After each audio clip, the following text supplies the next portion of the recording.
Čin, evo. Se je čulo zdaj.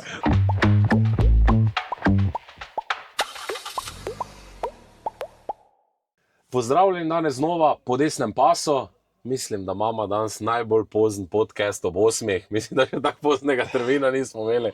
Tako da, Andrej, lep pozdrav danes med nami v Ormožu. In povej, kaj je tisto, da še enkrat napadaš mandat za poslanca, kaj te žene naprej in to je tisto neko glavno vprašanje. Ja, hvala, dobrodošli v Ormožu, v najbolj osončene kraje v Sloveniji, torej v srčju Prlekije, sicer center Ljutomer, ampak predvsem v srčju Prlekije, kjer ne raste najboljša vina, kjer so tudi najboljši ljudje. V glavnem, v teh letih moje politične kariere oziroma kot poslanca sem spoznal, da je res ta politika, zavožena politika, najslabša vlada v Republiki Sloveniji, ki je v Slovenijo pripeljala dejansko na dno, vsaj rezultati kažejo, BDP, podjetja se selijo v tujino, slaba politika in tako naprej. V glavnem, in to mi je dalo voljo, da še enkrat gremo na novo poslansko pot, da še enkrat kandidiram in da končno pride tista prava vlada Janeza Janše, ki bo pripeljala Slovenijo na pravo pot, pot razuma, pot razvoja, to, kar si Slovenci in Slovenke zaslužimo, in da končno pokažemo, da si res Slovenija zasluži tisto pravo politiko, pravo vodstvo in da bomo lahko po nekaj letih rekli, to je to.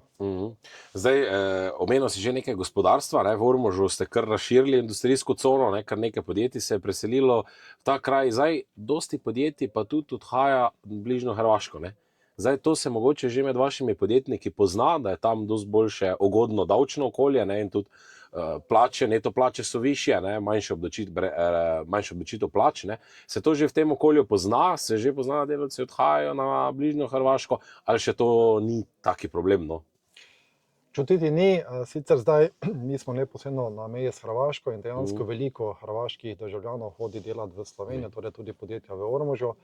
Nam je res uspelo prav pod dobrim županovanjem, kajti imamo župana iz vrst SDS, imamo tudi močan občinski svet iz vrst SDS.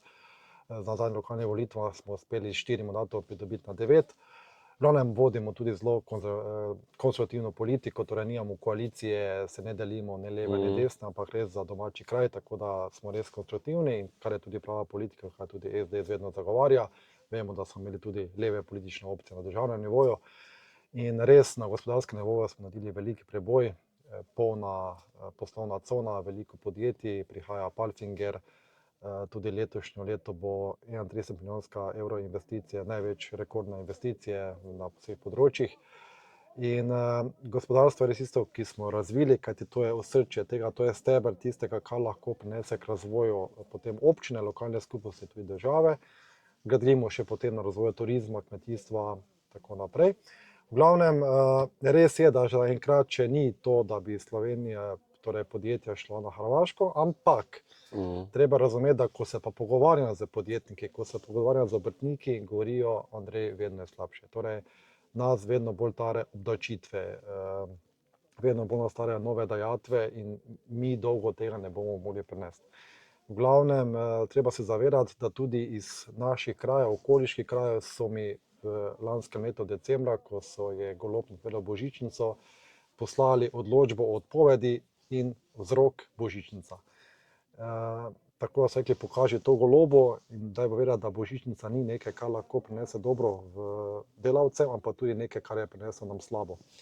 Mi sicer se borimo, delamo na tem področju, da gospodarstvenike ohranimo, ampak če bo šlo tako naprej, da bo še vedno nove obdavčitve, vedno nove dajatve, se bojimo, da bomo potem res tudi začeli ti gospodarstveniki seliti na bližnjo Hrvaško. In kar pa smo lahko tudi, ko smo bili na obisku poslanci Slovenske demokratske stranke na Pomurju in v naših krajih, so veliko tudi župani in obrtniki povedali, da pač so težave, ne samo to, da naši ljudje hodijo delati na sosednjo Avstrijo, ampak da bo tudi slabše, ker ne bodo Hrvaški več prišli k nam.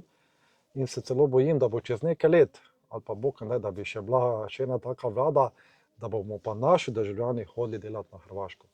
Kajti vemo, da razmerje med bruto in neto plačo je vedno boljše, torej na Hrvaškem. Samo en podatek, jaz sem bil zadnjič prejšnji teden na enem obisk pri enem podjetniku in mi je dal torej primerjavo plačno listo. Mi je rekel, glej, plača meseca januarja leta 2024 in plača meseca januarja 2026. Neto plača se je povečala za 150 evrov, bruto plača, torej dajatev, ki pa je mora dati delodajalec, pa za 300 evrov. Torej za samo 150 evrov sem moral jaz dati 300 evrov več in tega, nažalost, gospodarstvo več ne bo preneslo. Da bi potem to pot nadaljevali in nažalost bomo iskali neko alternativo. Sicer trudimo se, želimo si, da delamo v domačem okolju, da delamo v Sloveniji, kajti smo Slovenci, se tega zavedamo, ampak glej, na drugi strani pa spet ekonomija, na drugi strani spet moramo gledati za dobrobit tega, da podjetje dobro posluje in če bo šlo tako naprej, da bo Hrvaška vedno bolj konkurenčna, bomo nažalost tudi začeli razmišljati od tega, da sedež preselimo na Hrvaško. Točno nekaj si že tudi omenil, da predelujete najboljše vino, ne? Zdaj tu moram jaz dati kontra, ker kandidiram s večini, tako da to ne morem pustiti, ne. Smo lahko patriote. Točno tako. Je pa res, ne, da če pa zdaj damo nekako na stran to, kak je pa slabo v bistvu zavožena kmetijska politika, ne, v teh 4 letih, ne. Praktično od dolgotrajne oskrbe, ne, 2% plačujejo kmetje, do sprejetja Mercosura, ne, zdaj celo slišim ministrico, da govori, da ni res, da ona nikoli ni tega sprejela, čeprav je, ne, tudi mislim, da so se sami s tem pohvalili. Zdaj, kak tudi kmetje tu opažajo, vinogradniki, ne, kakva je trenutna situacija tu na vašem območju? No, zdaj en zanimiv podatek glede dolgotrajne oskrbe. Zadnjič je en kmet poslal tudi položnico, kajti njegova žena, ki je nezaposlena in je torej na kmetiji dela, mora tudi plačati 36 evrov na pol leta za to dolgotrajno oskrbo. Torej, nezaposlena oseba, ki je vzdrževalni član, družinski član na kmetiji, mora plačati položnico za dolgotrajno oskrbo. Torej, čeprav je to 70 evrov na leto, je pa spet neko bremenitev kmetijstva. Zdaj, kar se tiče naših krajev, ker je vinogradništvo, nam je tudi lansko leto zelo ta bolezen trstne rumenice znova napadla vinograde. Sicer hvala Bogu, da je država podaljšala ta pomoč tudi za letošnje leto, ampak problem je v tem, kajti sredstva, ki dobijo za zamenjavo trsov, zadostujejo zgolj za strošek trsa, torej nove vinske trte, ne pa za izpad 3-letnega dohodka, kajti vemo, da ko posadiš vinsko trto, morajo 3 leta čakati, da trto obrodi. Tako da nažalost so težave tudi z drugimi zadevami, tudi naravovarstveniki, ker ne potem ohranjajo to vinograde, torej terasaste vinograde, ker pa spet ni ekonomsko rentabilno in si nekateri želijo vertikale, ki spet ne dovolijo, zato je tudi Ormoška klet dala odpoved, torej Skladu kmetijskih zemljišč, da tega več ne bodo predelovali. In predvsem pa tudi manjši kmetovalci, vinogradniki, torej opuščajo, več ne obnavljajo vinogradov, tudi mladi več nočejo prevzeti. In vsaj z lastnih izkušenj povem, če sem nekoč imel svojo hišo med vinogradi, imam danes med travniki. Torej, ljudje so pustili vinograd, vinogradov več ni in te površine zaraščajo, torej travniki, kar kvari izgled krajine. Sicer hvala Bogu, da še imamo take čile, vinogradniki, ki se trudijo, ki delajo, ki se trudijo vedno boljšo kvaliteto, ki potem ponujajo vinsko naše dobre vina tudi v tujino, ki jim nekako uspe najti tržno nišo, da še lahko izvažajo.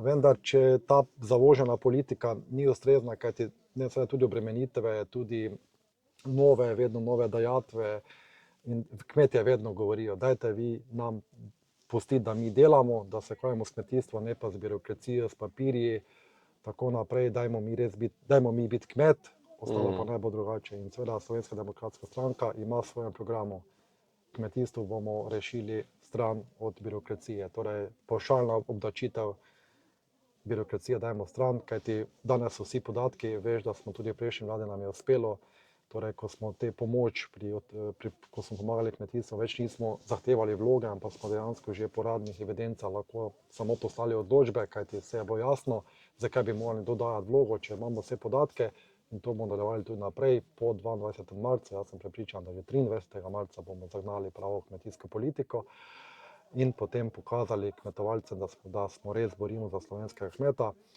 da si želimo dobro kmetijstvo, kajti kmetijstvo ni samo pridelava hrane, ki je zelo odvisna za samooskrbo, ampak tudi izgled krajine in Slovenija, da je danes tako lepa, se lahko zahvalimo samo kmetovalcem, kmeticam da skrbijo za lepoto krajine, da da identiteto krajine, da imamo lepe vinograde, hmeljišča po Savinjski, da imamo lepo obdelane zemljišča, travnike, lepo pokošeno trato, in to so kmetovalci, kmetici, ki živijo predvsem takih omejenih dejavnosti, kjer je zelo težko, trdo morajo delati, da obdelajo to svojo zemljo, in tem je treba pomagati, ohranjati torej kmetice kot take, torej ne jih imeti za sovražnika, da so tisti, ki slabo skrbijo za živino, da so tisti, ki uničujejo naravo z škropivi in tako naprej, ampak da so res tisti, ki ohranjajo naravo, ki dobro skrbijo za živino, in kmetijce moramo rešiti, vemo koga, Tine Gaber in somišljenikov, kajti in vse tisti nevladne organizacije, ampak jih pustiti, torej, da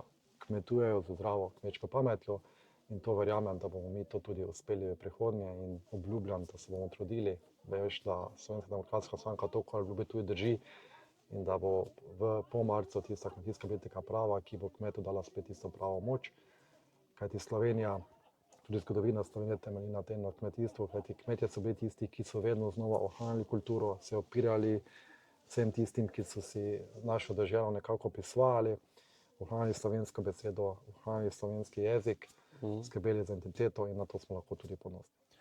Zdaj pa še mogoče za zaključek vprašanje, ne? Prišel si v bistvu iz gospodarstva v državni zbor, ne?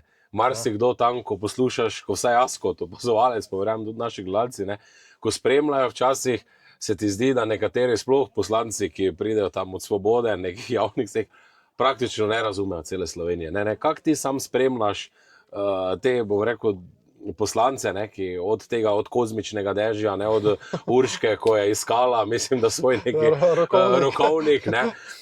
Kako se na vse to skupaj gledaš, ne, plus tega, mislim, da poslanci Levice včasih pozabljajo, da je denar treba tudi predelati, ne, da ne zraste na drevesu, ne, kako mogoče na to vse skupaj komentiraš, ne? Ja, glej, to, da imamo ministra za delo, ki nima niti sekunde že povej svoje, izkušenj iz gospodarstva, je jasno razvidno, da ne do potem pamet soli, kako naj bo z delom, če sploh še gospodarstva vidijo, ni razen mogoče na kakem obisku, v kakih hali. Ja, torej 20 let sem prej delal v gospodarstvu, torej pri obrtniki, tudi sam sem imel SP kot popoldanski SP, to več ni bil kot SP kot pravi, ampak bil sem zaposlen, potem dodatno delo, potem služil preko SP-ja, popoldanskega, tako da imam neke izkušnje. Delal sem dejansko sicer v majhnih podjetjih kot projektant, to so bile manjša podjetja, ampak pravzaprav sem se zavedal, kaj pomeni biti tisto, kar je delo, kajti takrat se prav boriš za vsak kos kruha, za vsak posel. Veš, kaj pomeni, da moraš delati tudi dlje, da tudi moraš delati včasih v soboto, nedeljo, kaj se boriti za stranko, da moraš biti dosegljiv tudi 24 ur na dan in tako naprej. V glavnem, in potem, ko poslušam to pametovanje strani Levice, predvsem z nekog, tudi ne vem, od Miha Kordiša in drugih, ki dejansko nimajo niti 1 ure delovne dobe v gospodarstvu, pa potem pametujejo in imajo potem gospodarstvenike, podjetnike za tiste, ki jih je treba zbaneti, poslati v morje, da so to največji sovražniki v državi, da je treba te najbolj obdavčiti, da je treba te dejansko, da je to nekaj najslabšega. Jaz sem že danes dejal, ja, gledajte, seveda, če hoče podjetje dobro poslovati, delavci so tisti, ki so res zlata vredni, kajti brez dobrega delavca bo zelo težko delo. Ampak če delavci so lahko tako dobri, če pa nima dobrega menedžerja, torej tistega, ki skrbi za posel, torej tistega, ki jim daje kruh, ki skrbi, da bo podjetje dobro poslovalo, da išče nove trge, nove inovacije, da ima neko konkurenčno okolje, da bo lahko delavci delali, potem tudi delavci ne bodo imeli svojega posla. In danes vsa podjetniki, recimo, ki jih danes od Akrapoviča, vsi tistih podjetij, ki danes spojemo nekako v zvezde, ki smo ponosni na njih, torej niso sovražniki, niso ljudje, niso grdi kapitalisti, ampak so tisti, ki so iz neke delavnice doma razvili podjetja do danes svetovno znanih imen, in ti so morali tudi trdo garati in trdo delati. In danes je potrebno zavedati tega, da slovenska podjetja so majhna, mi smo majhni in lahko konkuriramo svetovnemu trgu samo z inovacijami. Inovacije pa lahko dobimo samo ljudi, ki imajo znanje, in tisti seveda treba tudi dobro plačati. Seveda vsakdo si zasluži dobro plačilo, mi se seveda s tem strinjamo. Mi smo tudi dali dohodninsko reformo, zakon, ki bi lahko nekdo imel večjo plačo. ampak tudi tisti, ki pa ima znanje, ga treba dobro plačati.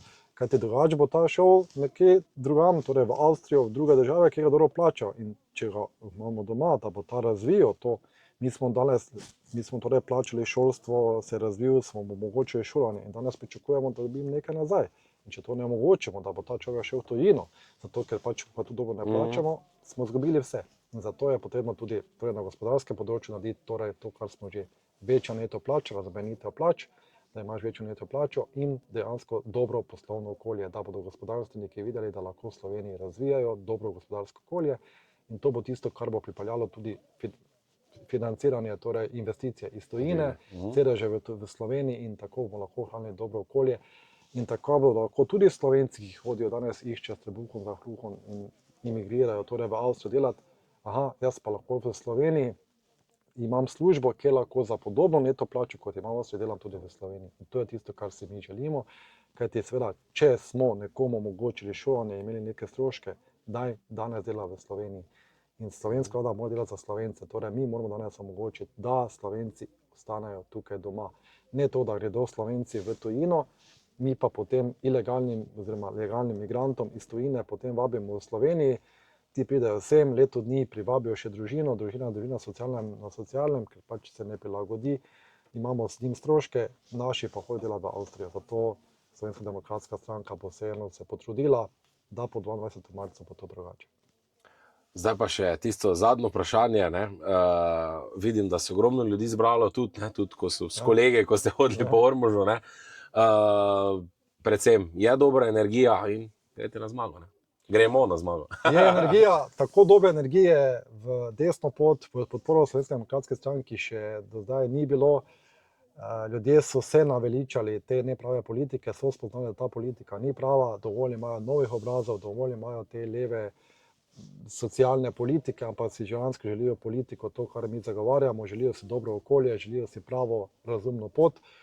In prepričan sem popolnoma, da bomo 22. marca tako presenečeni, kot so bili pred 4 leti, v negativnem smislu, bomo zdaj pozitivnem in to si Slovenija tudi zasluži. In taki čas, mogoče še malce kasneje, kako uro do 12. marca bomo proslavljali. Proslavljali. Naj se ti besede pozlatijo in srečno.